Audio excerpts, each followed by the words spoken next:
Hi everyone. ఇదైతే సోమవారం ఉదయం తీసిన వ్లాగ్. సోమవారం ఉదయం అయితే లేవగానైతే ముందైతే ప్రతిరోజులాగా అయితే పనులన్నీ చేసేసుకున్నాను. తర్వాత అయితే ఒకసారి అయితే పాలు పెట్టేసుకొని ఇంకోసారి అయితే తాగడం కోసం అయితే వాటర్ అయితే పెట్టేసుకున్నాను. అల్లము జీలకర్ర కొంచెం మెంతులు వేసి అయితే తాగడం కోసం వాటర్ అయితే పెట్టేసుకున్నాను. వాటర్ కాగలోకి అయితే ఈరోజు టిఫిన్లోకి అయితే రాగి పిండితో అయితే పొంగనాలు చేస్తున్నాను. దానికోసం అయితే ఇక్కడ ఉల్లిపాయ, పచ్చిమిర్చి, కరివేపాకు, కొత్తిమీర అయితే కట్ చేసుకొని వాటిని అయితే రాగి పిండిలో వేసేసుకొని కలిపేసుకుంటున్నాను. కొంచెం సాల్ట్, కొంచెం జీలకర్ర వేసేసి లైట్గా వాటర్ వేసి కలిపేసి అయితే పక్కకు పెట్టుకున్నాను. తర్వాత చట్నీ కోసము పల్లీలు కూడా వేయించి అయితే తీసి అయితే పక్కకు పెట్టేశాను. ఇక్కడ రాగిపిండి పొంగనాలు అయితే వేసే రాగిపిండితో చాలా టేస్టీగా వచ్చాయి, చాలా హెల్తీ కూడా. ఇక్కడైతే పొద్దున్న టిఫిన్లోకి అయితే రాగిపిండితో అయితే పొంగనాలు, బీట్రూట్ క్యారెట్ జ్యూసు తాగడానికి వాటర్ అయితే పెట్టేసుకున్నాను. తర్వాత అయితే ఇక్కడ వచ్చేసి అయితే పొద్దున టిఫిన్ అయిన తర్వాత అయితే మొత్తం ఉన్న సామాన్లను అయితే కడిగేసుకుంటాను నేను. అదేవిధంగా ఇంకా టిఫిన్ అయిన తర్వాత అయితే సామాన్లను అయితే కడిగేసుకుంటున్నాను. సామాన్లన్నీ కడుగుడు అయిపోయిన తర్వాత అయితే ఇక్కడ వచ్చేసి అయితే ఊరు నుంచి తెచ్చుకున్న జొన్నలు ఉన్నాయి. జొన్నపిండి అయిపోయిందని చెప్పేసి అయితే జొన్నలను అయితే తీసాను. అందులో అయితే పురుగు అయితే అయిందని చెప్పేసి ఎండకోవడం కోసం అయితే బయటికి తీసా వాటిని. ప్రతి నెల ఒక 5 kg అయితే పట్టించుకుంటాను, దానికోసమే తీసా. అవైతే ఎండకు పోసిన తర్వాత అయితే ఇక్కడ వచ్చేసి మధ్యాహ్నం కర్రీలోకి అయితే క్యాప్సికమ్ కర్రీ చేస్తున్నాను. అందుకని చెప్పేసి క్యాప్సికాన్ని కూడా కట్ చేసుకుంటున్నా. ఇక్కడైతే క్యాప్సికమ్ టమాటాస్ అయితే కర్రీ చేసుకుంటున్నాను, సింపుల్గా క్యాప్సికమ్ టమాటా తోటి. దానికోసం అయితే అన్నీ అయితే కట్ చేసుకుంటాం. ముందే క్యాప్సికమ్, టమాటా, పచ్చిమిర్చి, ఉల్లిపాయ అన్నీ అయితే కట్ చేసుకొని అయితే పక్కకు పెట్టుకుంటాం. తర్వాత అయితే ఇక్కడైతే ఒక మట్టి పాత్ర పెట్టుకొని అందులో వంట కోసం అయితే ఇక్కడ నేను కోకోనట్ ఆయిల్ ఉపయోగిస్తున్నాను. ఇది వచ్చేసి నేను 1 సంవత్సరం నుంచి అయితే వాడుతున్నాను. చాలా బాగుంటుంది. అసలు మన ఆయిల్కి దీనికి కూడా తేడా ఉండదు, స్మెల్ ఏం కూడా రాదు. చాలా బాగుంటుంది, చాలా టేస్టీగా కూడా ఉంటుంది. హెల్త్ పరంగా అయితే చాలా బెటర్ కోకోనట్ ఆయిల్.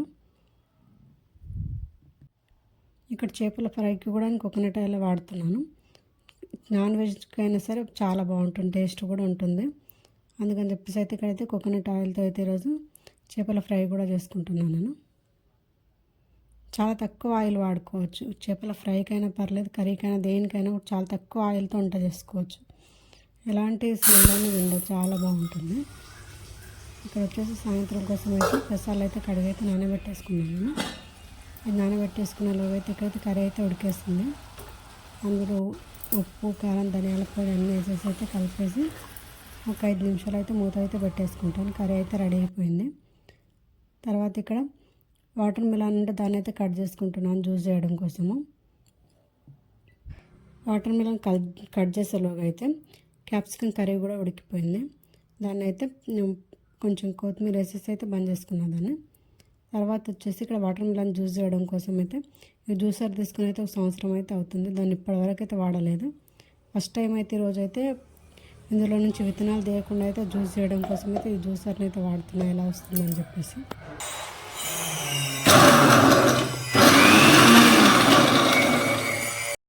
ఫస్ట్ అయితే వాటర్ మిలన్ జ్యూస్ అయితే చేశాను దీంట్లో విత్తనాలు తీయకుండా. ఫస్ట్ టైం ఇలా చేయడము చాలా బాగా వచ్చింది. జ్యూస్ అయితే విత్తనాలు తీసే పని ఏం లేకుండా, వడవసే పని కూడా లేకుండా చాలా అంటే చాలా ఈజీగా అయిపోయింది. ఇప్పటివరకు అయితే మిక్సీలో చేసుకునేదాన్ని నార్మల్గా. ఫస్ట్ టైం అయితే ఈరోజే తీసే వాడేదాన్ని. తర్వాత అయితే ఇక్కడ మధ్యాహ్నం లంచ్లోకి అయితే రొట్టె చేయడం కోసం అయితే ఇక్కడ వాటర్ అయితే పెట్టేసుకుంటున్నాను నేను. ఇలా సింపుల్గా వాటర్ అయితే పెట్టేసుకొని మధ్యాహ్నానికి రొట్టె కూడా చేసేసుకున్నాను.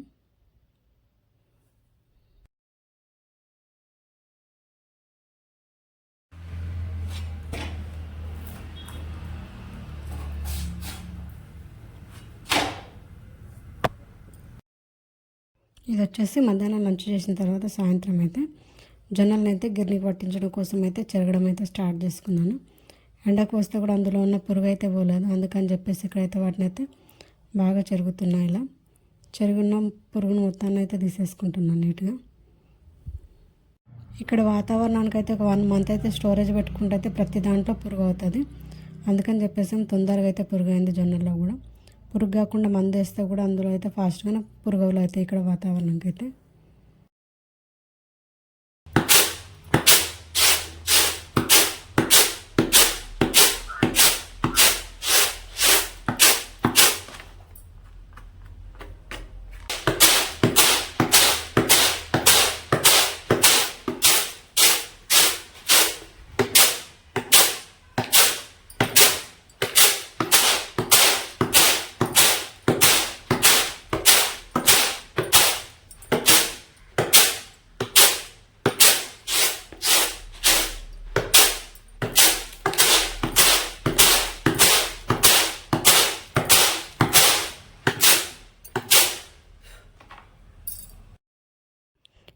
అయితే మొత్తం జొన్నలు అయితే చెరిగేసుకున్నాను. మంచిగా నీట్గా అయితే చెరిగేసుకున్నాను. ప్రతి నెల ఒక 5 కేజీ అయితే పట్టించుకుంటాం. 5 కేజీ జొన్నలు అయితే మంచిగా చెరిగేసుకొని వాటిని అయితే గిన్నెకి అయితే తీసుకొని వెళ్తున్నాను. ఇప్పుడు ఇక్కడ గిన్నె కూడా పక్కనే ఉంటుంది. 10 రూపీస్ ఫర్ కేజీ అయితే పోస్తారు. అన్ని రకాలు పోస్తారు ఈ గిన్నెలో అయితే. ఇక్కడ కోకోనట్ ఆయిల్ తీసే గిన్నె మిషన్ కూడా ఉంటుంది. పిండి పట్టించుకొచ్చిన తర్వాత అయితే మా ఆయన అయితే లడ్డు కావాలని అడిగాడు. రవ్వ లడ్డు చేయమన్నాడు. నేను రవ్వ లడ్డు చేయకుండా ఈసారి అయితే కొత్తగా రాగి పిండితో అయితే లడ్డు అయితే చేస్తున్నాను. దానికోసం ఇక్కడ ఫస్ట్ అయితే 1/2 కప్పు నువ్వులు 1/2 కప్పు పల్లీలు అయితే వేయించి తీసుకున్నాను. తర్వాత 1 స్పూన్ గీ వేసుకొని అందులో అయితే డ్రై ఫ్రూట్స్ అన్నీ వేసి అయితే వేయించుకుంటున్నాను. డ్రై ఫ్రూట్స్ అన్నీ వేగిన తర్వాత అయితే వాటిని తీసి పక్కకు పెట్టుకొని అందులోనే కొంచెం నెయ్యి అయితే యాడ్ చేసుకొని ఒక 2 కప్పుల రాగి పిండి అయితే తీసుకున్నాను. నేను ఇక్కడ 2 కప్పుల రాగి పిండి అయితే బాగా ఫ్రై చేసుకోవాలి. ఒక 10 to 15 మినిట్స్ బాగా ఫ్రై చేసుకోవాలి. ఆ మధ్యలో అయితే ఇక్కడ నువ్వుల్ని పల్లీలను కూడా మిక్స్ అయితే పట్టేసుకుంటున్నాను. కొంచెం బరకగానే మిక్స్ అయితే పట్టేసుకున్నాను. వాటిని అలా మిక్సీ పట్టి పక్కకు పెట్టేసుకొని రాగి పిండిలో అయితే ఒక 1/2 కప్ అయితే పచ్చి కొబ్బరిని యాడ్ చేసుకున్నాను. నేను పచ్చి కొబ్బరి యాడ్ చేసుకొని ఇంకొక స్పూన్ నెయ్యి వేసుకుని అయితే దాన్ని బాగా అయితే వేయించుకున్నాం. ఒక 10 to 15 మినిట్స్ అయితే బాగా వేయించుకొని తీసుకోవాలి దాన్ని. అది వేగిన తర్వాత అందులో అయితే బెల్లం వేసేసి కొంచెం వాటర్ వేసి దాన్ని కరిగించి అయితే వడబోసేసి తీసుకున్నాను. అది బాగా మరుగుతున్నప్పుడు అందులో ముందే ఫ్రై చేసుకున్న రాగి పిండి, మిక్సీ పట్టుకున్న పల్లీలు నువ్వుల పౌడరు, వేయించుకున్న డ్రై ఫ్రూట్స్ అన్నీ వేసి అయితే బాగా కలుపుకోవాలి. దాన్ని ఒక 5 నిమిషాలు ఇలా కలుపుతూ ఉండాలి. అలా కలుపుతూ ఉంటే అది మొత్తం అనేది దగ్గరకు వచ్చేస్తుంది. ఒక 5 నిమిషాలు బాగా కలిపేసి దాన్ని అయితే చల్లగా కావడం కోసం అయితే పెట్టేసుకున్నాను నేను.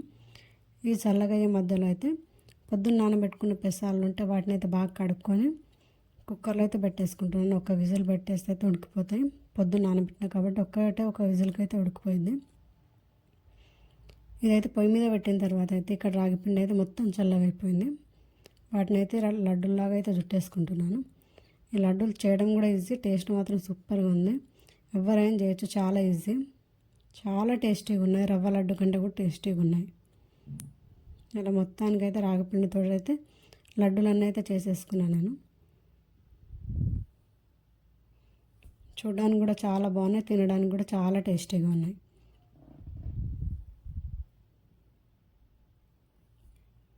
ఇక్కడైతే పెసాలు కూడా ఉడికిపోయాయి. వాటికి కూడా లైట్గా అయితే తాలింపు అయితే వేసేసుకున్న సాయంత్రంకి. తర్వాత ఇక్కడ వచ్చేసి గ్రీన్ టీ కూడా పెట్టా సాయంత్రం కోసము. వీడియో నచ్చితే లైక్ అండ్ సబ్స్క్రైబ్. వీడియో ఎలా ఉంది కామెంట్